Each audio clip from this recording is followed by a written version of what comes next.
Et alors, qu'est-ce que j'apprends dans mes formations? J'apprends des outils qui viennent du futur. Pourquoi les gens payent très cher pour venir me voir en formation?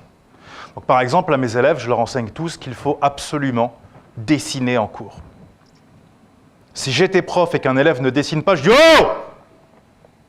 Pourquoi tu ne dessines pas ?» Les gens vont dire « Mais il est fou. » Peut-être, sûrement. Ou alors peut-être que quand quelqu'un dessine, il y a une explication. Bien sûr. Quand quelqu'un dessine, il y a deux possibilités. La première, c'est que le niveau de ce qui est dit, ou les informations, sont trop nombreuses. Donc son cerveau conscient décroche. Le cerveau conscient est limité à 4 infos par seconde. S'il y a trop d'informations, le cerveau conscient décroche. Et le subconscient doit prendre le relais. Le minimum du subconscient, c'est 4 milliards d'informations par seconde. C'est pour ça qu'en classe, on a sûrement tous connu cette scène. On a par exemple, comment tu t'appelles? Dans le fond, toi. Samir. Donc Samir, il est dans le fond, il est à côté de Mélissa. Il se balance sur sa chaise. Non, on imagine, bien sûr. On imagine, il est dans le fond sur sa chaise en train de draguer Mélissa. Donc il fait plusieurs actions. Il se balance, il drague Mélissa, il mange un chewing-gum. Et à un moment, le professeur lui dit « Samir !»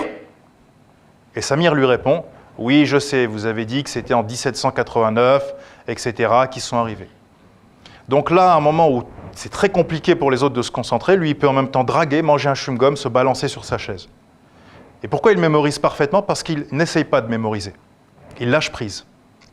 Et au moment où le professeur le rappelle, son subconscient lui dit « Voilà tout ce qui vient d'être passé, maintenant tu l'as à disposition. » Ça, c'est la puissance du subconscient. Et donc, quand il y a trop d'informations pour un élève, on ne lui demande pas de rester concentré. On lui dit « dessine ». Prends un papier et dessine. Ça permet à ton conscient de se concentrer sur le dessin et ton subconscient, qui a 4 milliards d'infos, de prendre le relais.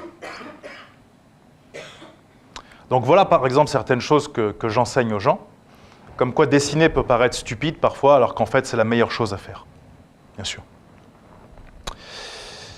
Et comme je vous disais, je suis un peu comme McFly, je viens du futur et je ramène plein de techniques aux gens et je leur propose, et libre à chacun de prendre ce qui l'intéresse ou pas.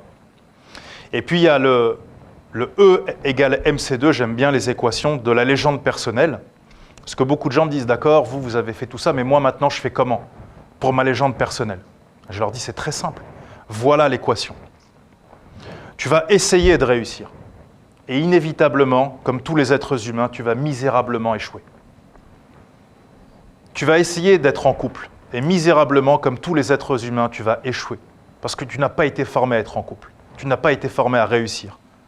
Tu n'as pas été formé à donner la meilleure version de toi-même. Mais qu'est-ce que la plupart des humains vont faire après l'échec? Ils vont s'arrêter d'essayer. Parce qu'ils vont se dire, j'ai souffert, je ne veux plus jamais souffrir, donc je préfère souffrir d'être comme je suis maintenant, plutôt que de prendre un nouveau risque et d'obtenir quelque chose en retour.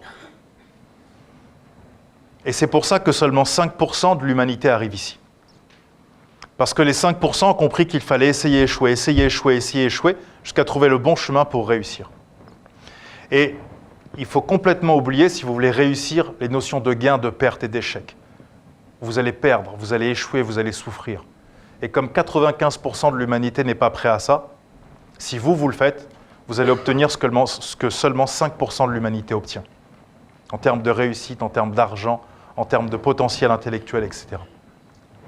Et les étapes, je vous les ai écrites. Donc la première étape, la plus importante quand on est jeune, c'est de chercher quel est ton pouvoir. Parce que tout le monde a un pouvoir dans cette pièce. Chercher son pouvoir sans compétences techniques, ça demande 10 ans. Une fois que tu as trouvé ton... évidemment, tu vas échouer. Donc chercher son pouvoir, ça peut être se dire, moi je veux faire du rap. Je veux être un rappeur. Donc, par exemple, moi j'ai voulu être rappeur à une époque. Et puis après, le rap me plaisait plus, donc j'ai fait du slam. Vous connaissez tous le slam? Voilà. Et j'ai été champion de France de slam. Et puis après, ça ne me plaisait plus. J'ai écrit des livres. Et puis, de fil en aiguille. Donc au début, je pensais que c'était le rap, la vérité. Et puis ensuite, le slam. Et puis ensuite, l'écriture. Et aujourd'hui, j'écris. Mais peut-être que ce n'est pas la vérité ultime. C'est pour ça que tu dois chercher ton pouvoir, chercher encore, trouver ton pouvoir et ensuite transmettre ton pouvoir aux autres. Donc si quelqu'un est passionné par le rap, qu'il a fait un album, il a fait tout ça, la meilleure chose maintenant, c'est de faire des concerts. Et puis ensuite des ateliers d'écriture. C'est ça, sa légende personnelle. Si quelqu'un est entrepreneur qui sait gagner des millions, c'est facile pour lui de gagner des millions. Qu'est-ce qu'il doit faire? Il doit enseigner quoi aux gens? Comment gagner des millions facilement? Tu vois? Si quelqu'un est bon à l'école, qu'est-ce qu'il doit faire? Il enseigne aux gens comment être bon à l'école. Tout simplement. Et donc la stratégie 2 qui va avec la légende personnelle, ce qui est hyper important, c'est d'avoir un rêve. Et souvent on vous dira, ouais, c'est niais, ouais, avoir un rêve, ouais, t'es dans les nuages et tout. Bien sûr, bien sûr. Alors voilà le rêve de 2 personnages que je vais vous présenter. C'était de se taper le Dawn Wall, le mur le plus dur au monde à escalader. Donc vous voyez, hein, c'est tout droit. Et il n'y a aucune prise pour les mains. Et il n'y a que 2 gars, 2 fous qui avaient réussi à faire ça. Et eux, ils se sont dit, allez, on va le tenter. On va se faire le mur le plus dur au monde. Et c'était leur légende personnelle.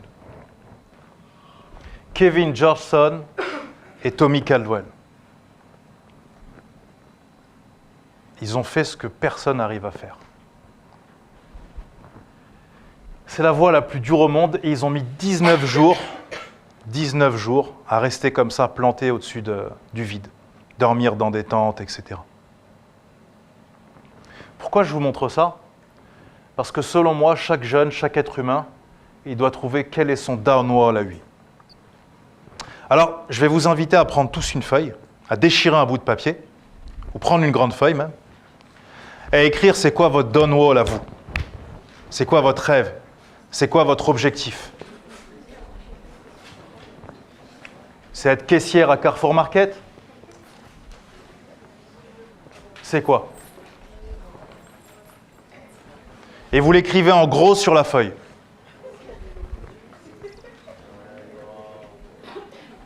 Et sur cette autre feuille, vous allez marquer, si jamais ça ne fonctionne pas, si vous n'y arrivez pas, si vous échouez, qu'est-ce que vous allez faire?